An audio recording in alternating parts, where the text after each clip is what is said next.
What's up guys, welcome to my channel. This is John Hussein Prince Hussein Fitness.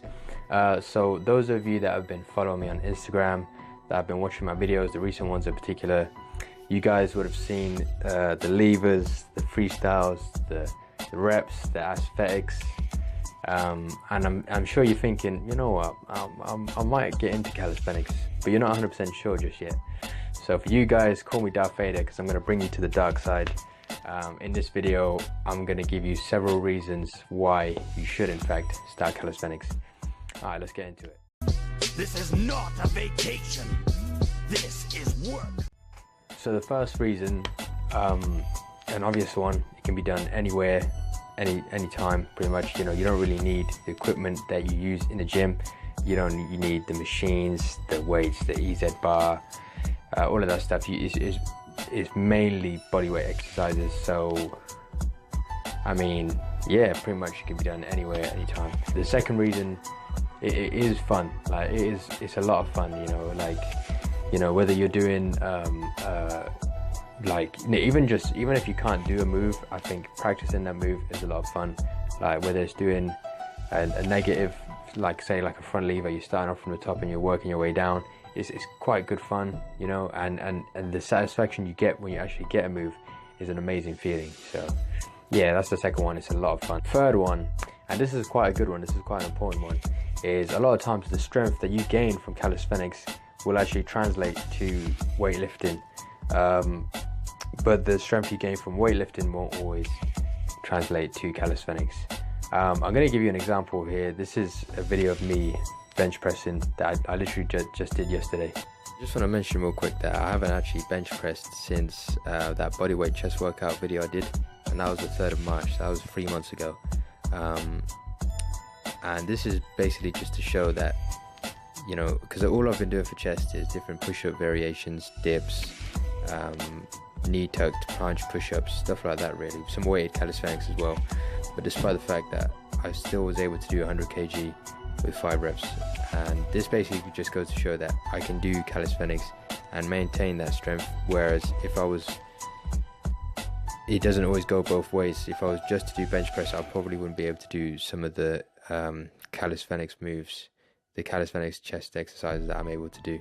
4 is you become ripped and shredded when you do calisthenics, obviously with a healthy diet as well and a healthy lifestyle, getting enough sleep of course. But sorry guys, the camera cut off there. But basically what I was saying, you know, when you're training calisthenics, because there's such a strong emphasis on grace of movement, you know, keeping everything controlled. Like one calisthenics move, so let's say you're doing like dips on rings. I think even normal dips, just on a stationary pair of dip bars, basically to keep your body straight and to stop yourself from moving, you're having to keep everything tight, you're having to squeeze your core, you know, you have to keep everything tense in your arms, and it's constant tension between the agonist muscles and the antagonist muscles.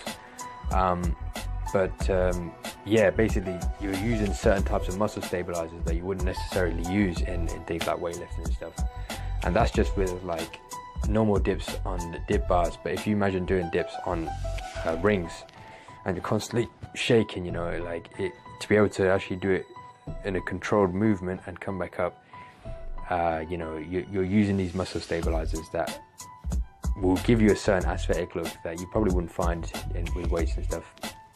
Also, another point, it kind of links in with the one I just said, but there's a strong emphasis on core strength.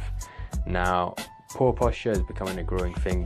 Like more people are becoming aware of it now, but you know, basically because of our lifestyles, a lot of us spend a lot of time sitting down, and you know, we're wearing bags and stuff, and all of these little factors actually contribute to a poor posture, and consequently a weak core. But because in calisthenics core strength is so important, like with most movements, front lever, back lever, handstand, planche, core strength is vital if you're going to get any of these movements. So you'll have to do a lot of core training and mix it in with doing the easier versions of these to gradually work your way up. But yeah, with that, it will most likely improve your posture and help you stand up. and sit correctly, and just be a lot healthier for your back as well. Number 6 is you're part of a subculture, right? Because so basically, even though, okay, so we are seeing that calisthenics is growing. Like there's more channels about it. There's more people training it. There's more Instagram posts. There's more gyms being opened specifically for calisthenics. We're still kind of like the minority. We're still like, in comparison to like, we're still not as big as weightlifting or bodybuilding or men's physique or, you know, aesthetics. They still kind of outnumber us.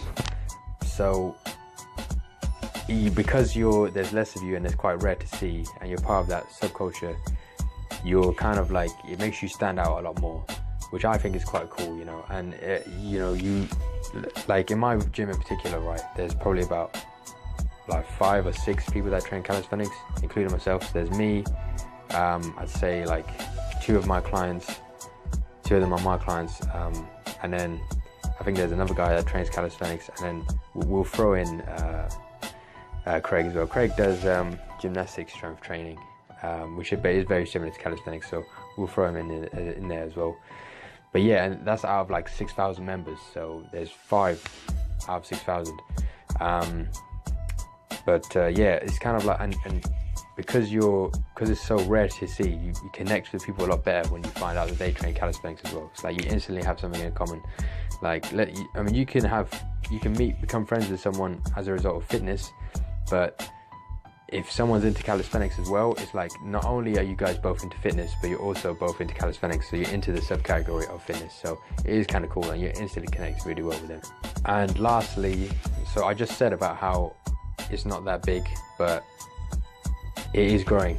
So I think, like, you know, going back to a lot of the mentions, we are seeing more gyms being opened. We are seeing more Instagram posts. We are seeing more people wanting to get curious about it, wanting to learn more about it. We are seeing more channels about it.